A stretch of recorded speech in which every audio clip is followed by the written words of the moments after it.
M. Pokora aura à cœur d'amener son équipe jusqu'à la victoire, lors de la grande finale de Dream Team diffusée ce vendredi soir sur TF1.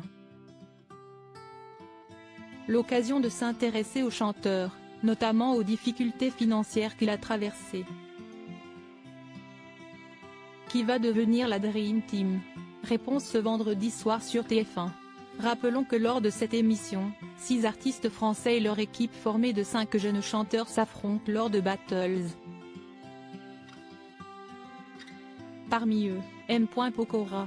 L'occasion alors de se pencher sur le papa d'Isaiah et Kenna, lui qui vient d'ailleurs d'en dire plus sur lui et sa carrière dans un nouveau numéro de Canapé 6 places, le podcast Spotify de Lena Situation, récemment diffusé sur la plateforme de streaming. Il a notamment été interrogé par la compagne du youtubeur Seb Lafrite sur la diffusion en juin dernier sur NRJ12 d'un documentaire dans lequel il explique avoir été contraint de vendre son appartement et sa voiture, en raison de l'échec de Player, son 3e album solo, qui a la particularité de ne contenir que des morceaux en anglais. Il était déjà devenu star grâce à Popstar puis le succès de ses 2 premiers projets solo. Il explique alors dans Canapé 6 places avoir eu la lucidité de se dire qu'il fallait qu'il reparte sur de nouvelles bases.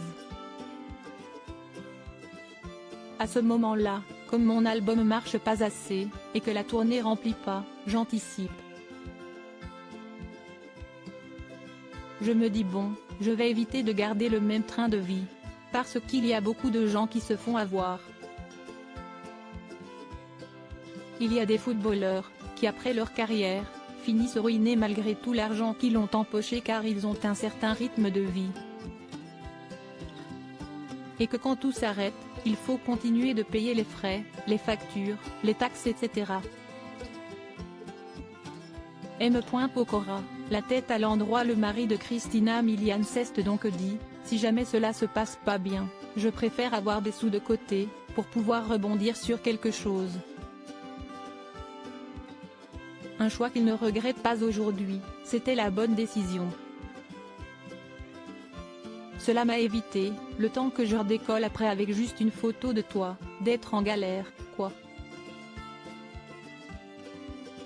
J'ai pas de honte à le dire, et j'ai pas eu de honte à le faire. Faut juste anticiper, et ravaler son ego.